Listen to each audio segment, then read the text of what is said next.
This is Block 9, the Liberal Establishment, Section 6, the Civil Rights Movement with the section Southern Changes.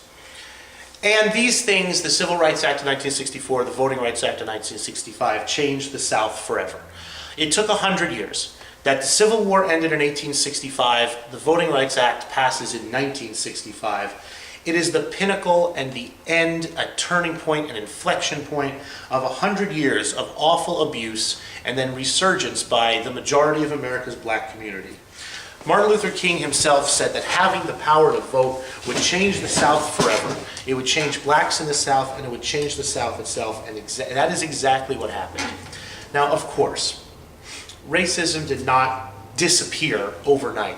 However, as the years started to go on, once and for all, racism became something that no one would defend in polite company. That you could not find many people, or any people at all really, who will defend racists in the United States. And that, started in 1964, 1965, that it was no longer a respectable position to hold.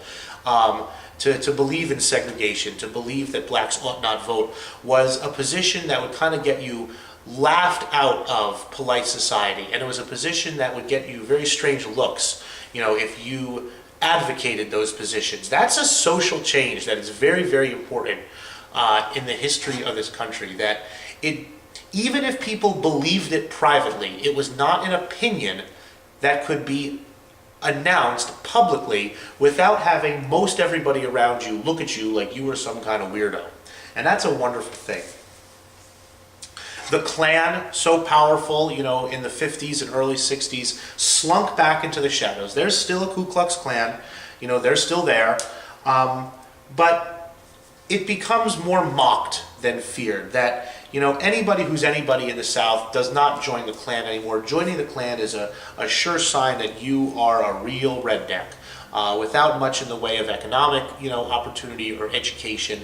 The Klan no longer was even a little bit respectable, even in the South. And in the rest of the country, the Klan was seen really for what it was in the 1950s and 60s, a white supremacist, racist organization that had no business being talked about, defended in polite society.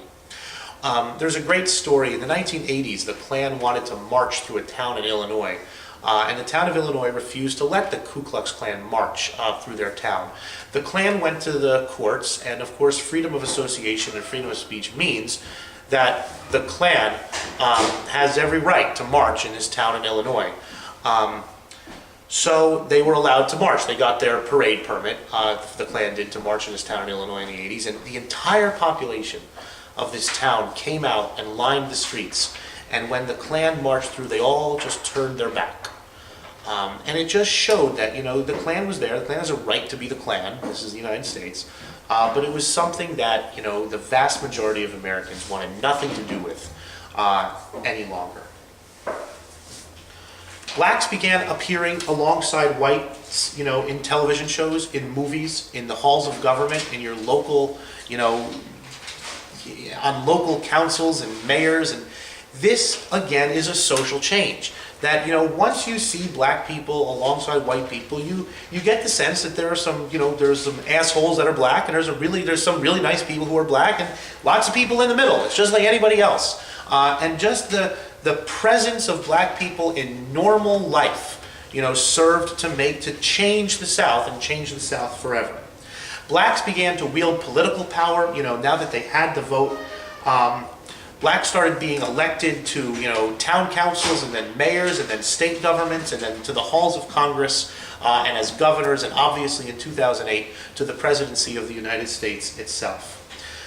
Black and white businesses, now that segregation was illegal, black people had money. White businesses and black businesses, like money. White businesses become less racist as they say, hey, it's a lot better to let them come into our restaurant and eat here and pay us for it than it is to prevent them from coming in at all. White businesses had to court black customers for the first time, and this process happens in the North, and black businesses had to court white customers in both the North and the South.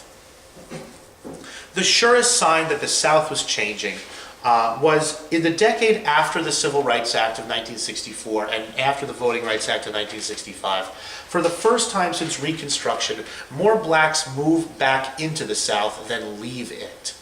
And that's just a statement that life in the South was changing and it was never going back to the way it was. The civil rights movement in general is, first of all, something that all Americans can rightfully be proud of. It's one of the crowning glories of American culture and American history.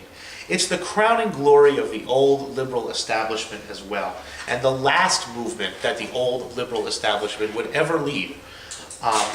Their moderation would soon be eclipsed by challenges first from the left and then from challenges from the right. And the old liberal establishment, in their liberalness, kind of gave up their cultural and social authority to newcomers on the American scene. And those newcomers and those new positions and those new policies and those new people are the concern of blocks 10 and 11.